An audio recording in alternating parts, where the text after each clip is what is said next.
Welcome to Tomorrow Unveiled. It is Saturday, January 17th, 2026. And I have to say, looking at the slate of news from the last 7 days, the future feels less like a distant sci-fi movie and more like a very complicated utility bill. There's a painfully accurate way to put it. We're definitely past the honeymoon phase. We really are. I was trying to explain the vibe of this week to a friend, and, the best analogy I could come up with is that technology has officially hit its awkward teenage years. The awkward teenage. Oh, absolutely. Think about it. A few years ago, back in 2023 or 2024, AI was this cute, miraculous toddler. It wrote a limerick. It drew a picture of a cat in a spacesuit, and we all clapped. It was novel. It was fun. Right, it was a cool demo, a party trick. Exactly. But now, in January 2026, it's growing way too fast. It's eating us out of house and home, specifically when it comes to electricity consumption. It's moody, it's messy, and it is undeniably real. That analogy holds up surprisingly well. We are not looking at cool demos anymore. We're looking at critical infrastructure. It's no longer about what can this tech do? The question has shifted entirely. Now we are asking, how do we survive it? Or, maybe a bit more optimistically, how do we thrive alongside it? That's the better framing, I think. Which brings us to the theme of today's episode of Tomorrow Unveiled. We're calling this discussion future-proofed. Future-proofed. It's a term that kept popping up in the reports our research team combed through this week. It feels like the word of the year already. Exactly. It's this pervasive idea that society, whether that's the government, major universities, or just you and me sitting at home, is frantically trying to build armor. We are trying to future-proof our lives against the volatility of this transition. And that volatility isn't just random chaos.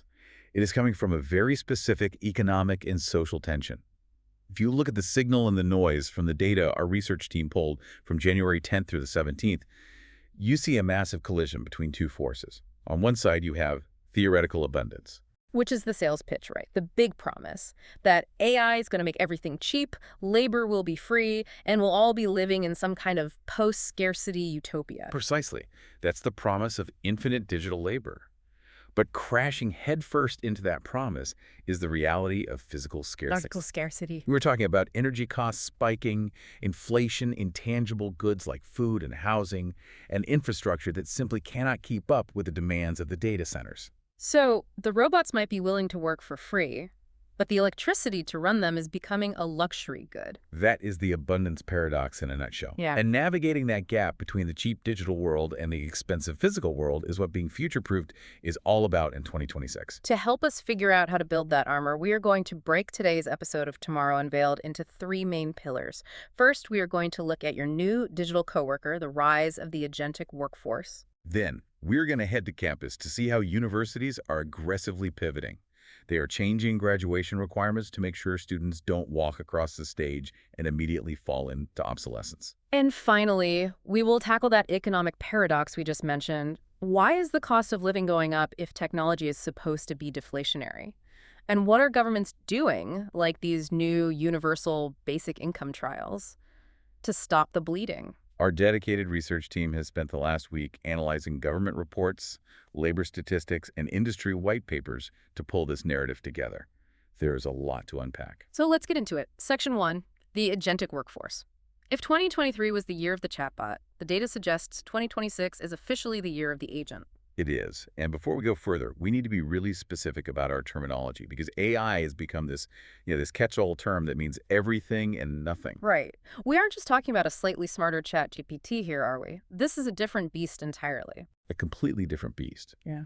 And the distinction is vital for anyone trying to stay employed right now.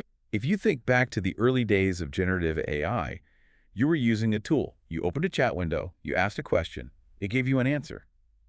Then it stopped. It waited for you. It waited for you. It was passive. It was like a very smart encyclopedia that only spoke when spoken to. Exactly. What our research team is seeing now, specifically in enterprise reports from this past week, is a shift to agentic AI. These aren't tools you talk to. These are teammates you assign work to. Teammates. That is a heavy word to apply to software. It is, but it fits the function. An agent doesn't just answer a question. You assign it a goal. You say, plan the marketing launch for Q3 or audit these 4 years of financial accounts for anomalies. And then what happens? It just goes. It just goes. The agent then breaks that goal down into steps It executes those steps. It can even check its own work, and it only comes back to you when it's finished or if it gets truly stuck on something that requires human judgment. So it has autonomy. It's the difference between a hammer and a carpenter. That is a perfect way to visualize it. It's a move from a tool model to a teammate model. And the scary part, or the exciting part, depending on your perspective, is the scale of adoption. Is this actually happening in the real world? Because we often hear about these capabilities in Silicon Valley keynotes, but then you get to the office and the printer still doesn't work. The skepticism is usually warranted, but in this case, the adoption curve is incredibly steep. The data our research team found indicates that nearly 40% of enterprise applications now include these task-specific agents. 40%. That is massive. It is significant market penetration. It means if you walk into a Fortune 500 company today, almost half of their software stack is potentially capable of acting on your behalf rather than just recording your inputs. We are seeing organizations managing what they're literally calling a second workforce of software agents. A second workforce. Wow. That sounds convenient, but it also brings up the uncomfortable question that everyone is thinking but is afraid to ask at the all-hands meeting. If the agents are doing the planning and the executing, what are the humans doing? That is the million-dollar question. And the answer is that the value proposition of the human employee is inverting. For the last century, your value was defined by doing the task, the grinding, procedural work. You were valuable because you could process the spreadsheet, write the email, or organize the file. But now the agent does that faster and without coffee breaks. Right, so the value is moving away from doing and moving toward verifying. We are seeing the rise of what our research is calling the competent human. The competent human. I like the sound of that, but what does it actually mean in practice? What's my job on a Monday morning? It means that while an agent can execute a workflow perfectly, it lacks context. It doesn't understand the why.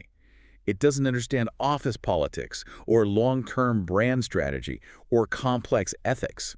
The competent human is the person who can look at the agent's output and say, technically this is correct, but strategically it is a disaster. Or, this data looks hallucinated, go back and check the source. It's about being the final sanity check. Exactly. The job becomes curation, verification, and management. You are no longer the writer, you are the editor-in-chief. You are no longer the coder, you are the product manager. But this shift creates a massive structural problem in the corporate ladder, doesn't it? I mean, if the junior work, the grinding procedural stuff is being done by agents, how do you train the next generation of seniors? You have hit on the single biggest friction point in the labor market right now. We call it the middle manager squeeze. And the data bears this out. Absolutely. The research suggests that middle managers are currently the most pressured layer in the entire workforce. They're getting it from both sides. Why them specifically? Because they are the ones who have to integrate these AI agents into the workflow. Their bosses are telling them to boost productivity. But simultaneously, they're dealing with the fact that the entry-level scaffolding jobs are disappearing. By scaffolding jobs, you mean the apprenticeships, the roles where you learn by, failing at small tasks. Exactly. Think about a law firm. Junior associates used to spend years reading boring contracts to learn how the law works. That's how they built their expertise. Now an agent scans those contracts in seconds, so that the firm hires fewer juniors. But 10 years from now, where do you get your senior partners if nobody learned the basics? It's like a construction site where everyone is expected to be a foreman, but there are no apprentices because the robots are laying the bricks. And you cannot hire a junior foreman who has never laid a brick. That breakage in the career pipeline is causing a lot of anxiety, and it is fundamentally changing what employers are looking for right now. We are seeing the death of the degree-first mindset, aren't we? It's happening for real this time. We are. We have heard people say skills over degrees for a decade, but it was mostly talk. Now it is showing up in the offer letters. What does the data say? How is this being measured? Job postings requiring AI literacy or agentic workflow management have spiked 70% year over year. It's a staggering jump. It has become a skills-first market. Employers are signaling that they care much less about the prestige of your university and much more about whether you can wrangle an agentic workflow. Wrangle is a great word for it. It implies the tech is a bit wild. It can be, and that's why the skill is valuable. But here's where it gets really interesting.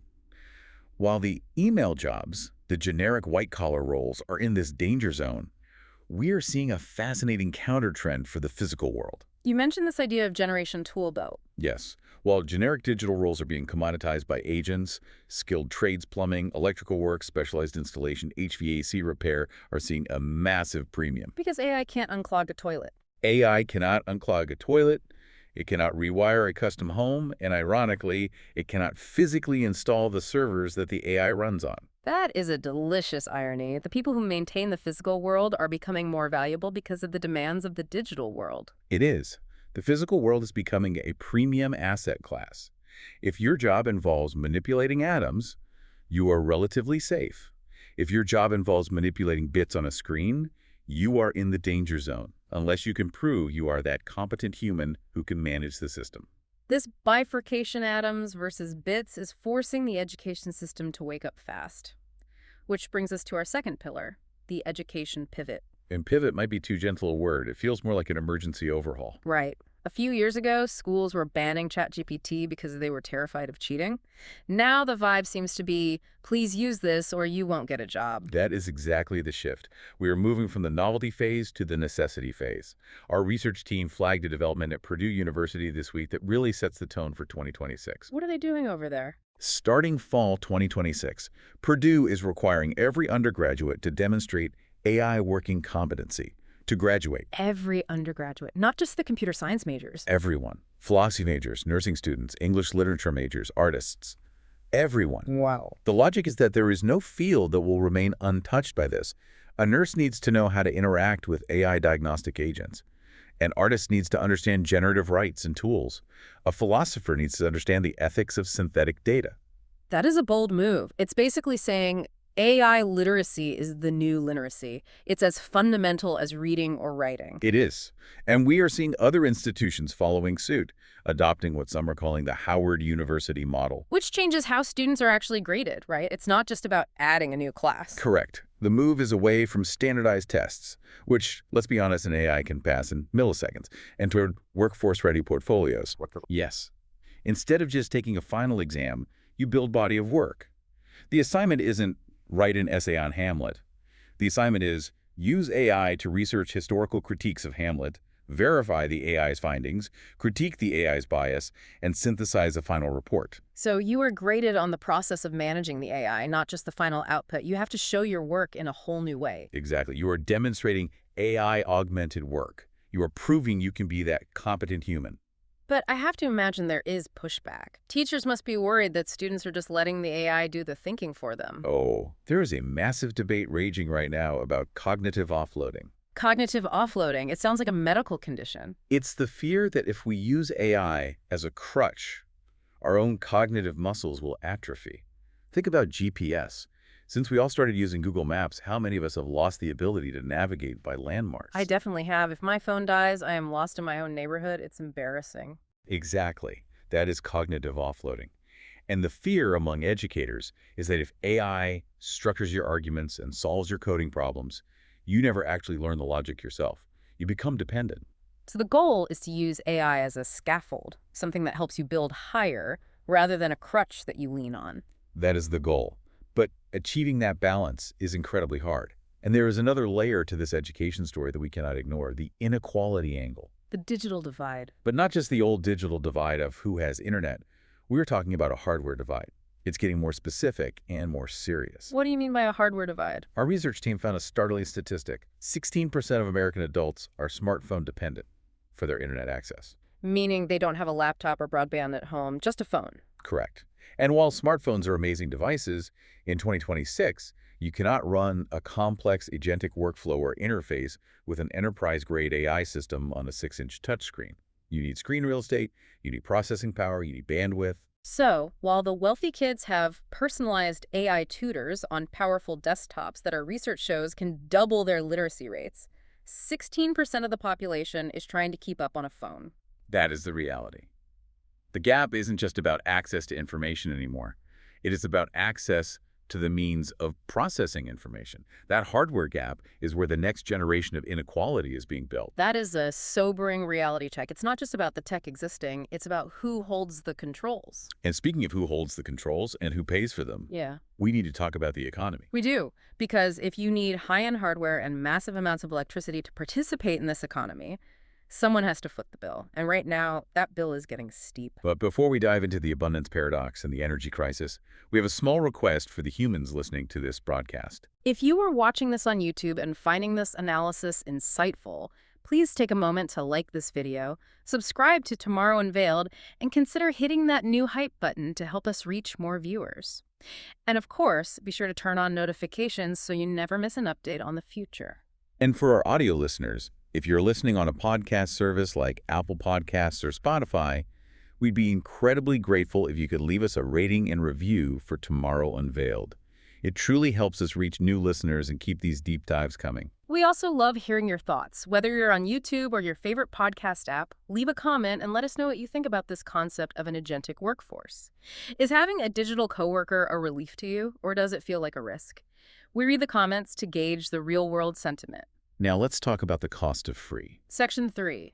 The abundance paradox. This is one of the naughtiest themes emerging from the data this week. It really is. It confounds a lot of traditional economic thinking. So, let's set the scene. On one hand, you have tech leaders. Elon Musk is usually the loudest voice here, predicting a world of universal high income. The theory is that robots make labor costs zero, so goods become nearly free. That is the deflationary argument. If a robot mines the ore, drives the truck, and builds the toaster should cost pennies. That makes perfect sense on paper. But then I look at my grocery bill in January 2026 or my electricity bill, and it definitely does not feel like things are pennies. In fact, it feels expensive. That is the paradox. Yeah. We are seeing a collision between the digital world, which is deflationary, and the physical world, which is inflationary. Okay, unpack that. Why is the physical world getting more expensive? Energy. That is the biggest bottleneck. It turns out artificial intelligence is incredibly hungry. We call it the electron gap. The electron gap. AI data centers require massive amounts of electricity. They run 247 crunching numbers. And they are competing with households, factories, and electric vehicles for the exact same grid capacity. So my ChatGPT query is literally fighting my refrigerator for electrons. In a macro sense, yes. And because demand is skyrocketing, prices are following. Governments are starting to panic about this. The U.S. administration actually made a significant political move this week regarding a polluter pays model, but applied to power consumption. What does that entail? How do you apply polluter pays to electricity? The mandate effectively requires tech giants to fund new power generation if they want to build new data centers. They can't just suck the existing grid dry anymore. So if you want to build a server farm, you have to build the solar farm or the nuclear reactor to run it. Exactly. Or at least fund its equivalent. And that infrastructure costs money. Massive amounts of copper, chips, land, cooling systems, specialized labor. All of that is inflationary. So while the digital service might be cheap to duplicate, the physical infrastructure required to provide it is driving up the cost of living. That explains why AI investment is such a huge chunk of the economy right now. Is massive. Our research team noted that AI-related investment now accounts for nearly 1 percentage point of U.S. GDP growth. Is that a lot? Put that in context for me. It is historic. To put that in perspective, that surpasses the peak of the dot-com boom era. We're spending more on building the AI brain than we did building the internet itself relative to growth. It is a massive capital expenditure cycle. So we're in this weird tug of war. Tech pushes prices down, infrastructure pushes prices up. But what happens to the people caught in the middle? If the robots do eventually take the email jobs, or at least suppress wages, but the cost of electricity and housing keeps going up, how do people survive? This brings us back to Universal Basic Income, or UBI. But what is fascinating about January 2026 is that we aren't just talking about UBI as a philosophy class experiment anymore. We are seeing real-world trials that are testing the limits of this idea. What kind of trials are we seeing? Well, take the Marshall Islands. It is a small nation, but they launched a UBI program where every resident gets about $200 per quarter. $200 a quarter? That doesn't sound like enough to live on. It isn't a live-on wage, but for their economy, it is significant. But here is the kicker, and this is the data point that scared a lot of economists. Funding that relatively small amount costs the government 8% of their total GDP. 8% of GDP. That is a huge slice of the national pie. It is immense. For context, most countries spend a fraction of that on their entire defense budget. It shows the sheer fiscal scale required to create a financial floor for everyone. It's not a cheap solution. And the Marshall Islands are facing climate change issues too, right? So this is about survival in more ways than one. Exactly. It is a test of resilience. But we are also seeing fiscal changes in the U.S. There is the One Big Beautiful Bill Act. Politicians really never fail with the acronyms, do they? They certainly have a flair for branding. They do. But the substance is interesting. It is attempting to create fiscal changes that account for this new reality. And programs like NRA. Governments are realizing they have to create a floor because the ceiling, the cost of participating in this high-tech society is getting higher. It feels like we are in the Wild West. We have a workforce in flux, an education system scrambling, and an economy fighting over electrons. It does feel chaotic. And usually when things get this chaotic, the sheriff shows up. Which brings us to Section 4, the human element and regulation, or as I like to call it, the sheriff is in town. And in this case, the sheriff is largely European. The EU is added again, taking the lead on regulation. They are leading the charge on what they call digital fairness. There is a major piece of legislation expected late in 2026 called the Digital Fairness Act. What is the goal here? Is it just more red tape, or is there a real philosophy behind it? The goal is actually quite human-centric. It shifts the focus from data privacy, which was the last decade's battle, to design fairness. The target is addictive design. Addictive design? You mean like the slot machine mechanics in my apps, the endless scrolling? Exactly. Things like autoplay on videos or the infinite scroll on social media feeds. The EU is looking to make it a requirement that these features can be turned off by default. They are framing it as a right not to be disturbed. A right not to be disturbed. That sounds incredibly peaceful. I want that right. Doesn't it? It treats human attention as a scarce resource. For 20 years, tech companies have treated our attention like an infinite mine they can dig into without consequence.